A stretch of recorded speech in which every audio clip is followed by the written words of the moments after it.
I get for you. Hi, can I have a small decaf iced coffee, vanilla with almond milk and 1 sugar? Alright, you can put first and second one up. Awesome, thank you. Thanks. Guess who forgot her metal straw again? Technically I have one in the car, but it's not clean, so let me park so I can safely talk to you guys. Well, hello, I am Erica, and I am odd. I need to just take my own advice and start carrying paper straws. I swear, is this clean? That is 1000% not clean, so we're not gonna use it. Don't worry, everything will be recycled as always. I am gonna be totally real with you guys. I'm stressed. Very stressed. So to start, either way, my audio sounds relatively fine, but I like to use my Rode mics when I can because it does sound so nice. I brought the wrong cord. This isn't the one that hooks up to my phone. And it's not a big deal, but I'm so, I'm so like stressed and on edge that it's a big deal to me. So I'm gonna stew about it for about 20 more seconds. I wasn't gonna make you guys sit through the whole 20 seconds. If you're wondering why I got decaf, it's because it's the afternoon. And sometimes when I have espresso in the afternoon, I get anxious, even more than I already am, and we don't need that. As far as what's causing my stress, it's a couple things. I regret to inform you, I cannot tell you about them yet. I'm going to. I want to do a big video about it, like a separate full-blown vlog video just kind of dedicated to explaining all of it. So I'm not going to talk about that today, but just know that in my opinion, it's worth it, and I'm so excited, but I am stressed. I'm one stressed mother.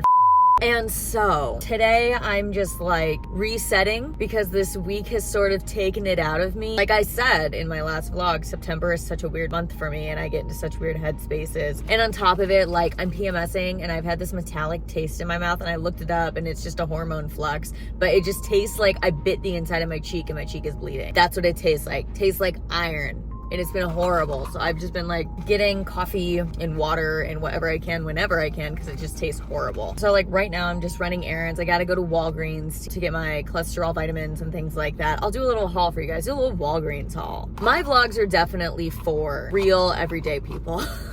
You can't deny it. We're hanging out. You're going on errand runs with me. We're making apple butter today. But yesterday it was 65 and I wore a cardigan and it just felt right. Honestly, fall is what's getting me through. What a day, what a week.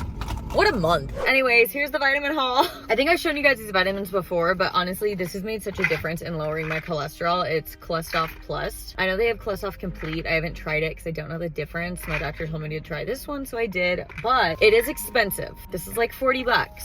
So whenever I get it, I only get it when it's buy one, get one free, because then it's like, all right, I'm set for the next like 2 months for sure.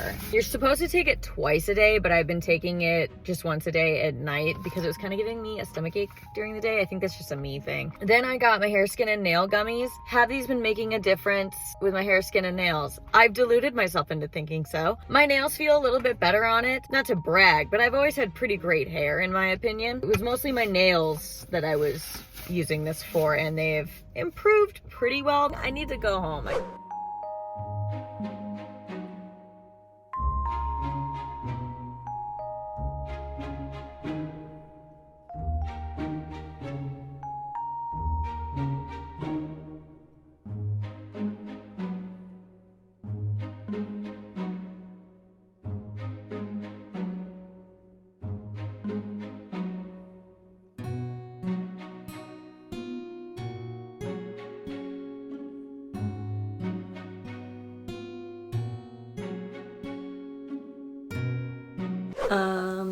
This vlog took a turn. I talked about it last week.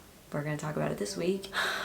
I feel weird. That's a good way to describe it. I feel weird and I'm in a spinny chair, so I'm gonna do this the whole time. I'm so sorry, I can't help myself. This week, 9 years ago, I got pregnant with what would be my miscarriage. And I've made it very clear in other videos, but I just want to make it clear again. If I hadn't miscarried, I still wouldn't have a child right now. I would have had a termination. I don't know, you know, YouTube's been so picky about whether or not people can use the verbiage of the actual procedure, but I would have been very pro-choice about it, and I would not have an infant. So I feel weird, and that confuses people, and that's okay. You can be confused, it's totally fine. Valid emotions, you know? I get in a weird funk for my 19-year-old self who like didn't deserve to go through that alone. And going through it alone, you know, we'll get into that, because it wasn't like I wouldn't have had a support system. I did and do have a support system that fully understands how I feel and what I went through. But I think at the time I was just so like scared to talk about it, because if I talked about it, it was real. Like something in your mind has to register that it actually happened. And it's just,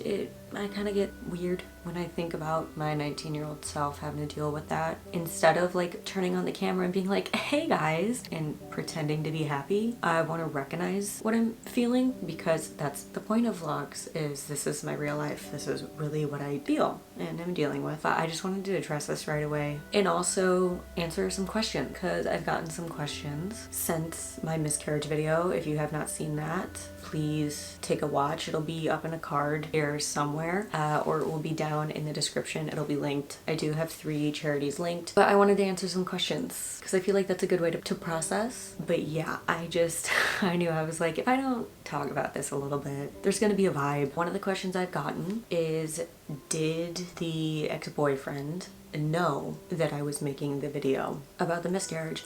And the answer is yes. He was the first person, no, not the first, I apologize. Who did I call? I got a call telling me it had been exposed. Then called 2 other people in my life, because I was like, do I call him? Because at the time I thought that he had a girlfriend. We hadn't talked since our final breakup. It was a very on and off relationship. And what's so funny actually is, not funny because it was a really traumatic moment and horrible that it got exposed and affected both of us, but I will say the one comical aspect of it was that I no longer had his number in my phone, but I had his mom's. Which doesn't make sense because she hated me. And I called her, and then I was like, I need to talk to him. I'm sobbing. I'm like, I need to talk to him. Something's happened. And so I talked to him and told him what was up. And I was like, I am so sorry. I don't know if people are gonna figure out who you are. People have already tried to figure out who it is because they know it's me, because she didn't block my name out, and I don't know like what to do. I was like freaking out, and we like talked it out, and we actually became like friends, acquaintances, I would say. I mean, like, we don't hang out, but like we'll message each other now and then, just be like, oh my god, did you rewatch Supernatural again? Because I got him into Supernatural.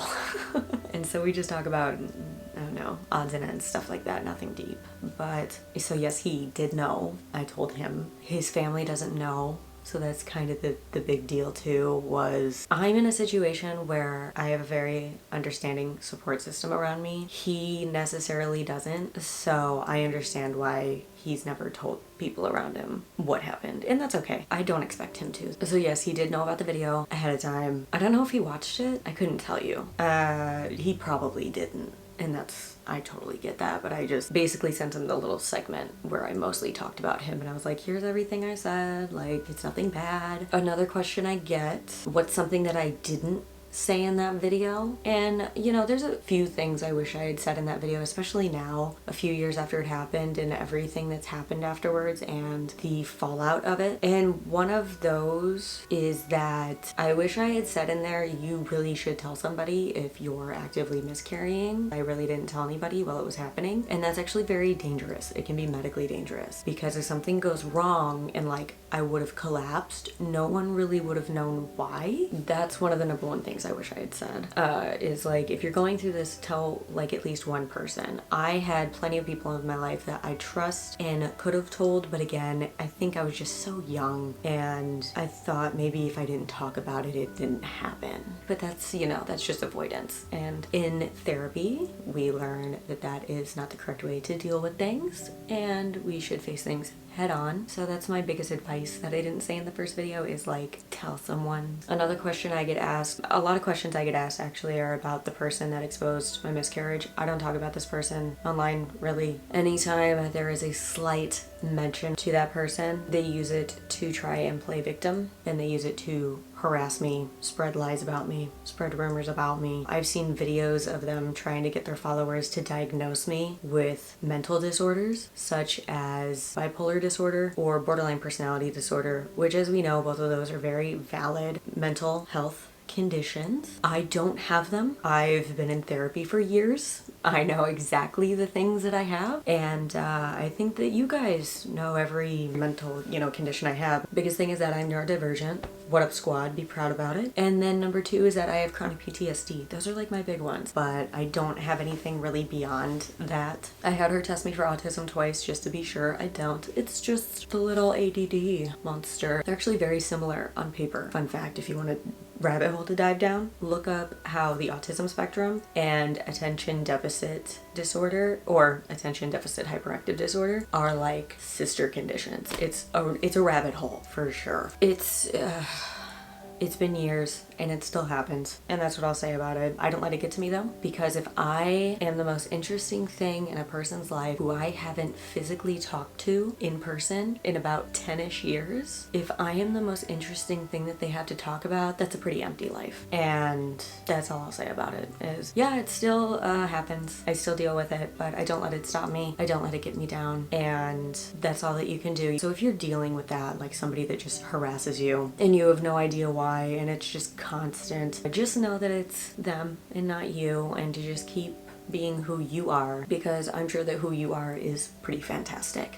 So that's all that you can do. This one wasn't really a question, but it is something I didn't mention in the video, and that is, I find it kind of interesting. So like right now I'm like kind of PMSing. Ever since I was pregnant and I miscarried, when I PMS, I can smell everything. So like here's the thing, after my pregnancy, I kind of all the time have a heightened sense of smell, just slightly, but when I'm PMSing, I can smell just everything around me, and it is amazing and also horrible at the same time, because I'll be driving down the road and I swear I was like half a mile from McDonald's and I smelled their onion rings. I was like, oh, like they were in the car with me. That's how strong the smell was. But like to combat it sort of in an environment where I can control things, I'll light a candle or like a wax melt. Like I'm gonna have a wax melt later, so it just smells nice. But the thing is, I have to like leave the candle lit or the wax melt on for a short period of time, or else I get like really overwhelmed. That's all I really have to say about it. Those are basically the questions I got asked. When I put that video out, I've gotten a lot of love and support from not only the people in my life, but all of you, so I want to thank you for that. Of course, there are things that I would have articulated differently in that video. I think that I was very emotional in it, as like who wouldn't be. I not only wasn't ready to talk about it at the time that it was exposed, but I also had to deal with this aspect that a person decided to take this very personal thing I went through and not only put it on the internet, but put misinformation surrounding it. So then it became like this guessing game and this rumor thing, and I was answering questions for months, which at one point I just started telling everybody to f off because it wasn't their business. But I made the video to set the record straight and correct misinformation that was put out around it, and there's still misinformation being spread about it. I have spoken my truth, and that's what matters. So just know, if you're dealing with anything similar, I know it's a very niche situation. I know it's a very unique situation, but just know you're gonna be okay, because I'm okay. At the time maybe it feels like the end of the world, but you're gonna get through it and you're gonna be okay. We're gonna be fine. You just gotta keep going. I can't express that enough. If the only thing you did today was get out of bed and drink some water, because that's all you could mentally and emotionally handle, I am so proud of you, and you did